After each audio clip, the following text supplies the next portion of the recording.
break every chain. It's such a joy and privilege to be with you this year. As you know, we started this journey last year in 2020, and we have not done any for this year.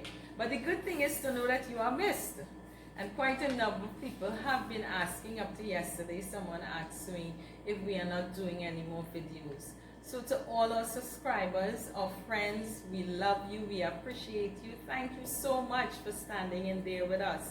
As you know, Heart of a Sister Family Foundation is joint entity on this vision. That's my vision, that's my heart, that's my passion, my charity, my baby that God had given to me so many years ago. And we have a number of people who love people just like I do, with a desire to make a difference in the lives of those we come across with. So today I say bless you and thank you to our Heart of a Sister Foundation family. For International Women's Day this year, we held a poem competition. The poem was supposed to focus on women, and it was just supposed to have 2 stanzas. And so we sent out the ads through Facebook and WhatsApp and so forth, and people sent in their poems. And this one poem got, what could I say, standing reviews. It outnumbered the others because everybody, when they sent in their vote, it was an easy choice. And so this young lady, intelligent, ambitious, driven, and talented, who won that competition, was gracious enough to join us this evening. So today we're going to be having an interview, because remember I told you way back in the past I'm going to be bringing in some awesome people to bless you so that you can learn and grow and develop through their experiences as well. So joining us this evening is Ms. Jacquelin Ascinta Warner. She's an educator for the past 30 years, and she works in the Ministry of Education as a school supervisor. Her experience with children and her years in education has taught her so much. But the thing about it, what I like most about her, is that she is passionate about women, their health, and empowering them. She also describes herself as a devoted Seventh-day Adventist, committed to her church, and ascribes all that she is to her love for Jesus, who is her Savior. And it's good when people can testify about that and the importance of God in their lives. She is indeed an awesome person. When we came to give her a gift, we were just blessed with her presence. And I know this evening you will be blessed by her. She's going to be sharing with you, first of all, the piece that won her the first place in our poem competition. And then she's going to tell you a little bit about who is Jacquelin Ascinta Warner, our guest for this evening. Miss Warner. Thank you so much, Suzanna. The title of the winning piece was Enemy Within.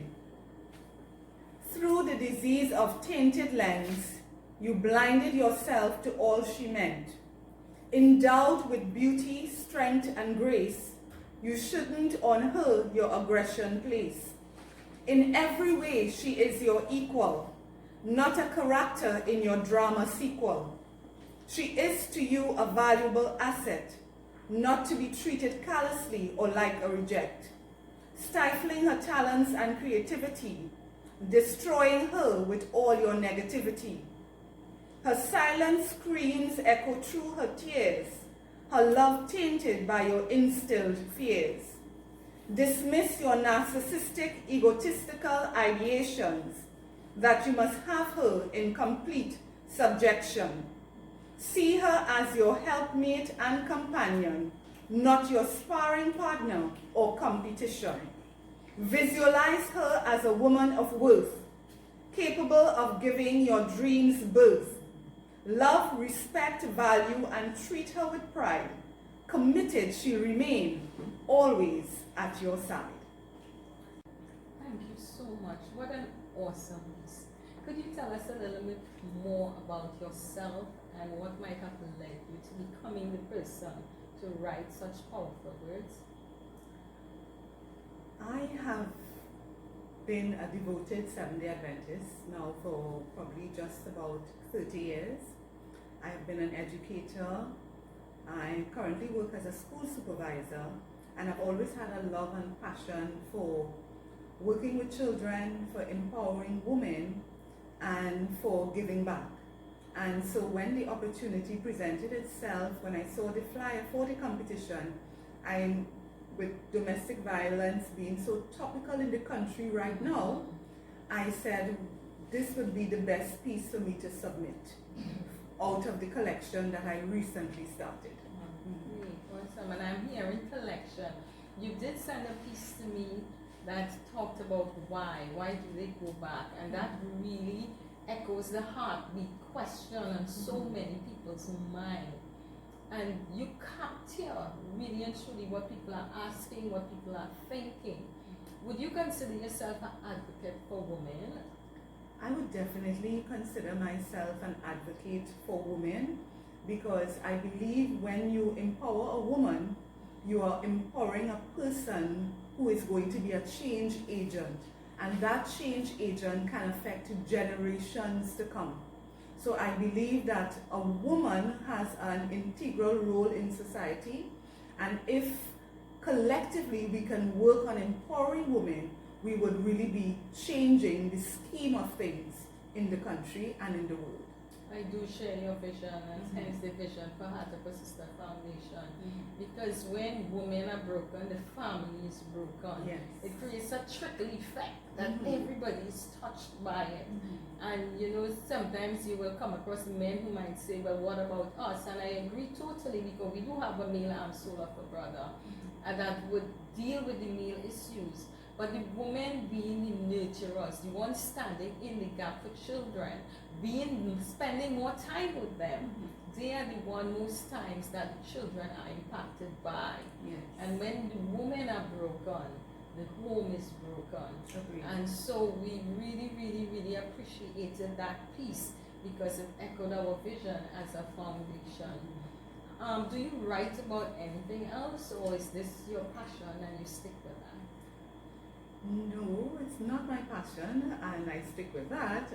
I write on a number of topics. I have written pieces on thankfulness, a lot of spiritual pieces, because again, my background as a Seventh-day Adventist, a lot of the pieces that I write, even though it's pieces of strength and empowerment and so on, the basis on which I write them is my spiritual backing.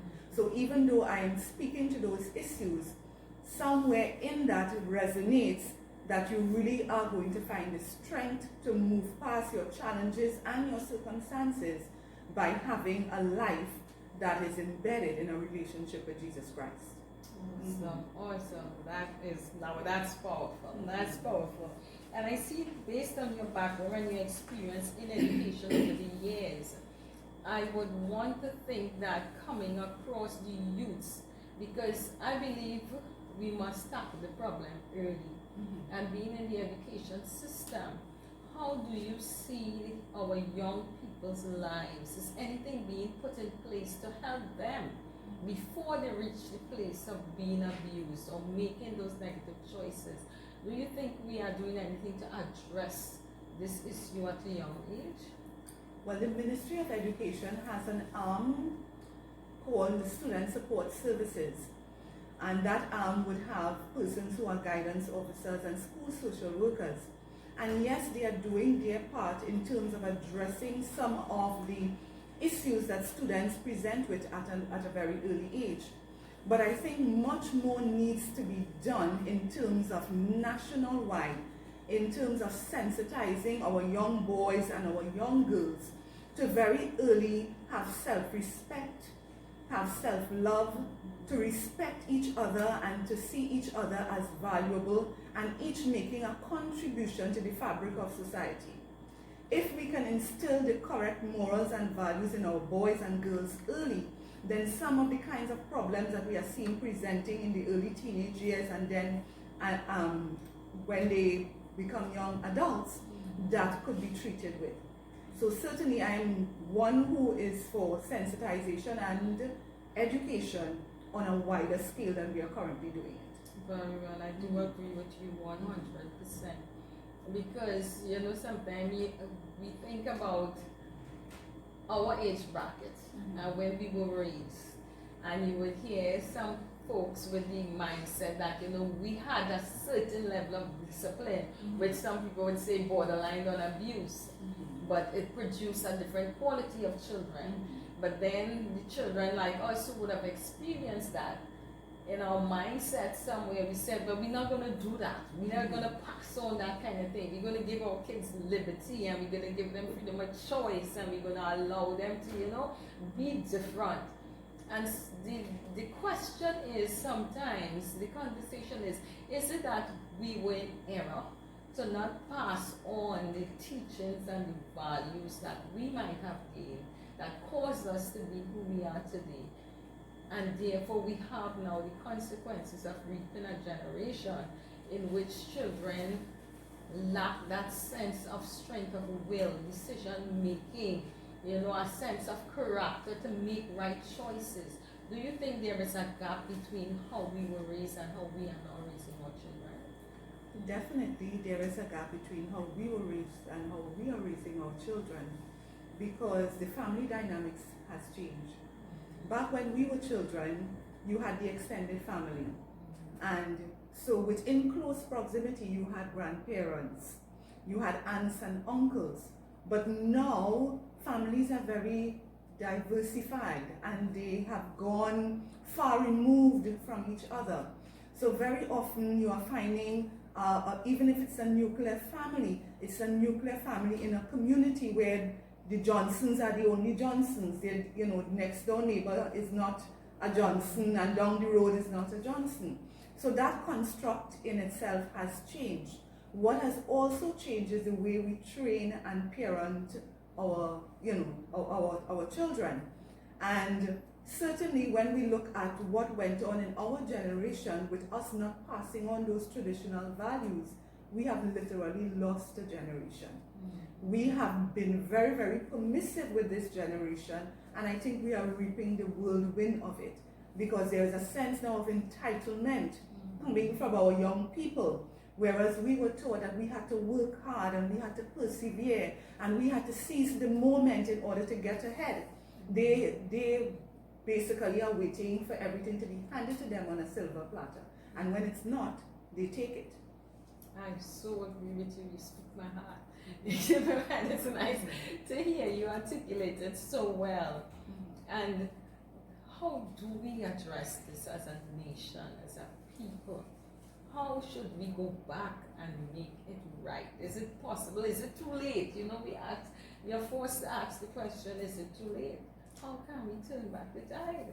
It's never too late, and I think it has to begin with family values, inculcating the right family values in our children and also in our students at the school. It cannot just be that we are teaching the curriculum and we are doing maths and science and, you know, social studies, but we have to inculcate the values. That is where the character and citizenship education comes in, which is part of the curriculum. And if that is done, certainly it would be putting a dent into the level and the spate of violence that we are seeing. Because even in our schools, we are seeing that our young girls are becoming very aggressive towards the boys. Right? So there's a level of aggression being displayed amongst our young girls that we need to treat with. We are seeing more fights on the street. Thank God COVID has come and sort of, you know, stymied all of that. But prior to that, this was something that was being very exhibited on the streets and on social media, because it's now being captured. So definitely we have to go back to family values. We have to go back to the church playing a more proactive role, because very often persons are going to church and they are getting good word and good information, but how many of us are actually passing on the information that we are getting? So we need to play a more proactive role as a church, as members of society who have been empowered, who have gotten the benefit of good teaching and morals and so on. It is up to us to now impart those good morals to the younger generation. Definitely, definitely. And we stand in a pivotal point. I believe it's either we make a decision now to go forward, to put our heads down, buckle down, and make that change before it gets any worse. Because there is, to me, a crisis of our young people, doing mentorship and listening to our young people, and you wonder, what are they being taught? And the lost generation, I think you mentioned, are those parents now who brought these children who are now there. And you would hear parents saying things to kids that a parent should never say to a child. But it's because they themselves are broken, and we are seeing a cycle now that when they raise their children and another generation comes in, and the cycle is going on and on. But one of the things that I remember growing up, and I think is basic but not carried out when we were in school, being an educator, I am talking to you on the side of education, because I remember us singing songs of patriotism, God bless our nation, and you're proud to be a Trinidadian and a Kermit Island in the sun. And the time you spend praying and learning certain things, these things are no longer part of the curriculum. The curriculum tends to focus on getting grades, passing exams, and the values are not being taught. How could we expect our children to be patriotic, have a love for each other or a love for country, when where they spend most of their time, they're not getting that? I think we should address Truth be that. told is that on the curriculum you do have social studies, which treats with that to some extent, and you also have character and citizenship education. What happens is that in the rat race with SEA, many people put aside those things because they want to focus on the children getting the best grades. So it's maths and language arts and creative writing. So that is sometimes sidelined. But it is on the curriculum and it is expected to be taught. Awesome. Yeah. So that's something I probably should look more into. Thank you so much for that wealth of information. But I want to get back to now just who is Jacquelin? And that poems that you've been talking about, you speak about inspiration and writing out of your own spirituality. Do you have any plans of compiling a book, doing a video, or some avenue by which the world, we might more benefit from that God-given talent that you have? Definitely I plan to. How poetry came to the fore, I could share with you. It was last year. A friend of mine wrote a poem for International Men's Day, and I shared it with someone, and then the person said, "Do you write poetry?" I said, "I used to way back when." So I would love to read something that you have written. And that very night I sat down, which was the 24th of November 2020, and I wrote a piece. And writing that one piece just spawned, it created a spark. And it was just about 4 days after that Ashanti Riley was killed. And when Ashanti Riley was killed, this was someone who was close to my pastor, and I was contacted to pray about that situation. And her death impacted me as if she had been birthed from my very womb. It impacted me so much that when I heard of her death that night, I could not sleep. And I remember being up at 4 o'clock in the morning and saying, why? Callously, they just killed this girl like that. And the word callously resonated in my mind, and I jumped up. I got a pad that was on my nightstand, and I got a pen, and I started to write. And within minutes, I had written an entire poem. Within a couple of days, I posted it on Facebook, and it engendered so many, so many conversations and feedback. And one person who was an established author saw it, and she said, "Why don't you do an anthology of poems on domestic violence out of the clear blue sky?" And from that one piece, by the time December 31st came around, I had written 30 pieces on the subject matter. That's amazing. Yes. And when I began sharing those pieces, repeatedly I heard, "You need to do a book. You need to do a book." So the reinforcement came from all different levels, all different sources. And currently I'm working on 2 projects because the writing has just taken off exponentially. And I'm working on 2 projects, and I'm hoping that the first one could be in the public domain before 2021 concludes. Awesome. So we're going to be looking forward to that. Yes. And you're going to come back right here and you're going to show us your book, and we'll be able to share it out there. So we're really, really looking for that. Before we close this evening, is there anything more you would like to share with us, or give us some word of advice for anybody who might be experiencing or living under a situation where domestic violence exists? I think the first thing that a person who is living with domestic violence need to do is get close to their God. Because whether you call him Allah, whether you call him Jehovah, whether you call him Krishna, he would be the one to give you the strength to be able to make the decisions that are in your best interest. Secondly, I would say that that person needs to find a close friend or confidant that they can trust and that they can confide in and share what is happening with him or her, because it's not just females who are abused. Added to that, I would say that the person needs to understand that the abuse is not his fault or her fault. The perpetrator is responsible for his or her own behavior, not the victim. So the person needs to not carry that as a weight, because very often they are told in circumstances, you caused that. If you didn't open your mouth, I would not have done such and such. The other thing that they need to do is to decide the level of threat that exists to their life. Because some women have been in domestic violence situations for as long as 30 years. The truth about it is they do not know. Because domestic violence takes various forms. You have verbal, you have the physical, you have the emotional, you have the psychological, you have the financial, the sexual, and even the spiritual abuse. So take, for instance, a woman who is going through financial abuse, where she is working but she cannot even spend her own money, because when she comes home she has to give it the full amount to the husband. She has grown accustomed to that over the years, and she may consider that, well, that's my way of life, so it's a mild threat. But for a woman who is being physically or emotionally abused, where she is coming away every day with bruises and cuts and marks and so on, that might be a high level of threat, and she needs to decide, what am I going to do to get out of this situation, or do I remain in it? So she has to determine the level of threat, and if she decides that she's going to get out, then she needs to have an escape plan.